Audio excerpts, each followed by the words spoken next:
Let's say the only hope we have is that in this election, the common real Egyptians, the enlightened Egyptians, will go out there and vote for the liberal, for the secular, for the civil society. Nagib Sawiris is one of Egypt's richest, multi-billionaire involved in everything from cell phones to hotels. He also cares about his country. In fact, he was an intermediary between protesting students and Hosni Mubarak during the early days of the Arab Spring in January. Sawiris had great hopes about what those days would bring. But when we sat down late last week, even before the latest bloody riots Cairo's Tahrir Square is seeing now, it was clear his mood had changed considerably.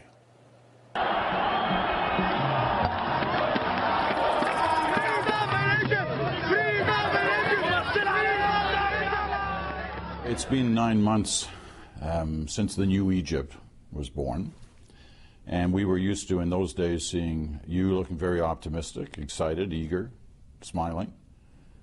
Hasn't been so much of that lately. What's gone wrong? Well, the biggest mistake was that the young people who did the revolution, with a lot of good intentions, you know, left the scene. And the scene was then hijacked by religious activists, I want to call them extremists. All the good notions, the good principles, the fight for freedom and let's say the happiness of getting rid of a dictatorship now is compensated by the fact that we are worried from a new type of dictatorship, a religious one, you know. So there is no more smiling, I would say. And is it irretrievable? Has it gone too far? It's not done yet. I mean, we have the elections coming up in 2 weeks, but... you don't sound very optimistic about it. I can't be. You can't be, because, you know, if you take the mathematics, I mean, we're all the liberal parties, we are newly born, 6 months old, and we're getting into a fight against a coalition of religious forces that have been in preparation for that day for 8 years. They are well organized, well funded from Qatar and Saudi Arabia. We are coming 6 months old. We are not funded at all. We have very limited resources, and we are supposed to go. You've got lots of resources. You're not. Well, I cannot pay the bill for the whole country on my own. The Muslim Brotherhood has received $100 million from Qatar during the revolution, so that's a lot of money. I mean, how can you match that? You know? And what about Iran and Saudi Arabia? No, I think Iran are not mixed up in our elections, but Saudi Arabia, some individuals also are financing some of the Salafis. But you're worried if this continues along this path that Egypt could become another Iran. Yes, I am. Because of the religious connection. Yeah, not only the religious, if they abolish the civil nature of the country and they decide for a religious country that has a religion, is governed by religion, and mainly it's an Islamic religion, so also, even as a Christian, I would feel uncomfortable, let's say, from accepting such a reign, you know. And all the moderate Muslims, which are friends of ours and who believe in the modern Egypt, don't want that too. Let's say the only hope we have is that in this election, the common real Egyptians, the enlightened Egyptians, will go out there and vote for the liberal, for the secular, for the civil society country. Now, the problem we have is that many of them are passive. Many of them, I call them the party of the couch. They sit at home, watch TV, and think life will go on. And it will not go on. It's like, if you want to get a good example, and you remember the Iranian Revolution. It was not done by Khomeini and the fundamentalists. It was done by many young people, many youths, leftists, from the left, from communism, socialists, even moderate, who were against the Shia for their precautions and for the torture and for the corruption, same issues, okay?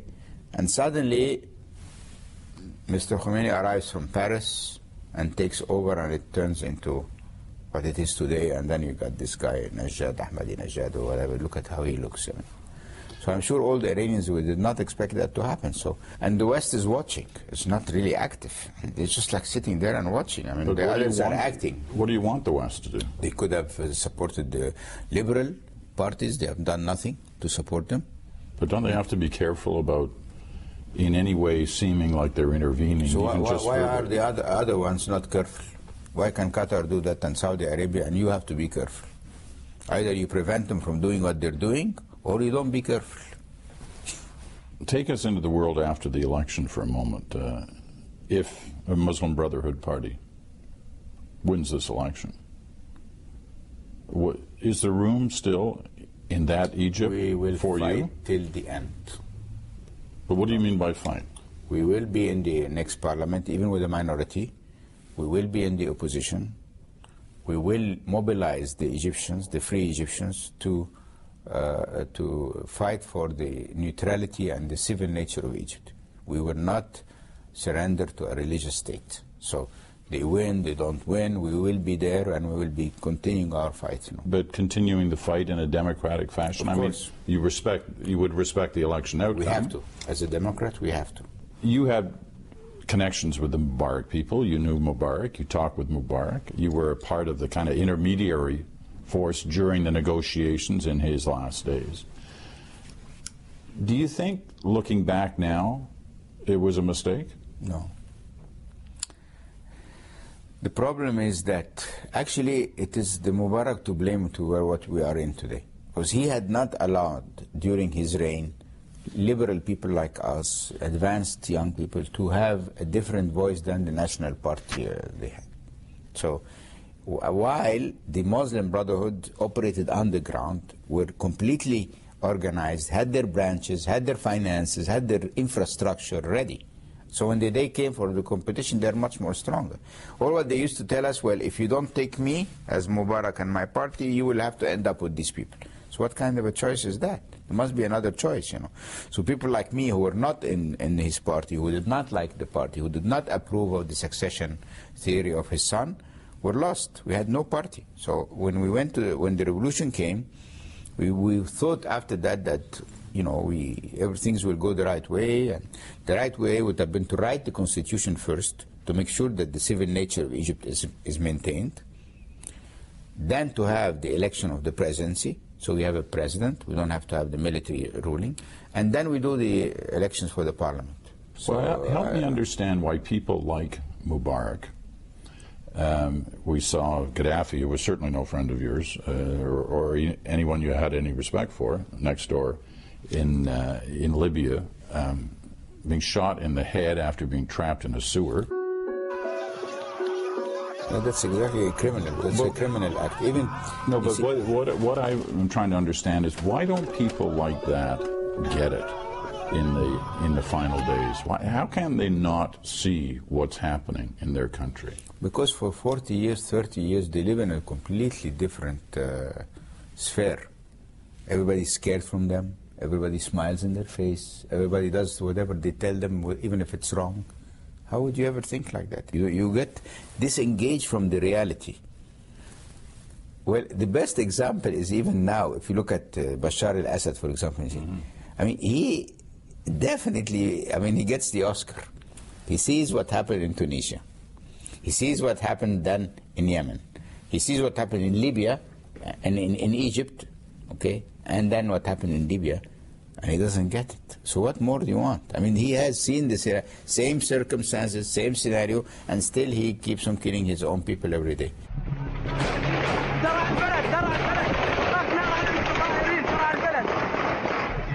Will it be the same outcome? Definitely, no doubt. Look, there's a very simple rule. The minute the blood of your people has been spilled on the ground, you're finished. The only salvation you have is to prevent that from happening. If you keep on doing that, you've signed your own death. Even without the help from outside forces? Even without the help. It will cost more, there will be more victims, but the result is inevitable. Because the more you kill, the more anger you drive in many people. I understand that. I get that. But I've also heard you express at times that to topple somebody like Assad, to topple a regime like that, it would need help from the outside. No, not maybe the outside, but maybe the army itself will get dismantled. Because like in Libya, some of the army fractions left, and they formed the military resistance, and that could be the start. That's why, they have found many graves in Syria of officers being shot. It's like when they tell them shoot the people and they don't shoot, they start shooting on them. You cannot say it's foreign interference when you're watching someone slaughtering his own people. I mean, what is that? It's an excuse not to do anything. Like we all sit at our home, go to bed, and then every day there are 30 Syrians every day dying. How can you sympathize with someone who is allowing these people to be shot because they don't want him? You know, so much of what you said in this interview leaves one going, is this really working, the Arab Spring? Is it working? No, it's not working. Anywhere? No, it's not working. But it doesn't, you see, you can't argue that because it's not working, then these old dictatorships were okay. They were not okay. So what, this is the dilemma. The dilemma is that, you know, and I'm saying the West has to play proactive role. They cannot leave us in this mess. All this mess will spill to theirs. But what's a proactive role? What do they have to do? The proactive role is to go and see whoever is in charge in these countries, tell them, look, we will not condone a religious regime. It's not interference. We will not condone treating minorities unfairly. We will not condone the non-rule of law and justice. Your countries have to adhere to the United Nations main principles, you know, the human rights principles. Any deviation for that or that, we will interfere. What do they say when you say to them? Because I know you talk to governments, Western governments. They don't say anything, and they don't do anything. How much time do they have to do something? Not very much time. Too little, very little time.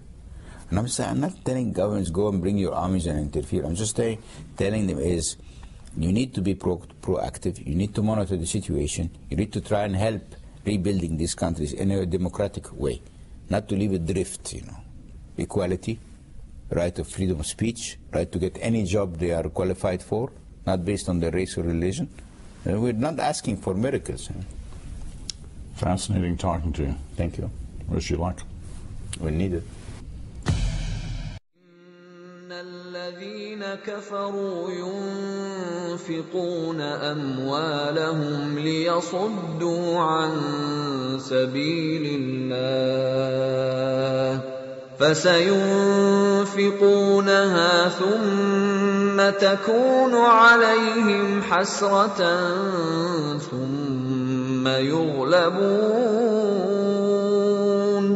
والذين كفروا إلى جهنم يحشرون ليميز الله الخبيث من الطيب ويجعل الخبيث بعضه على بعض فيركمه جميعا فيجعله في جهنم أولئك هم الخاسرون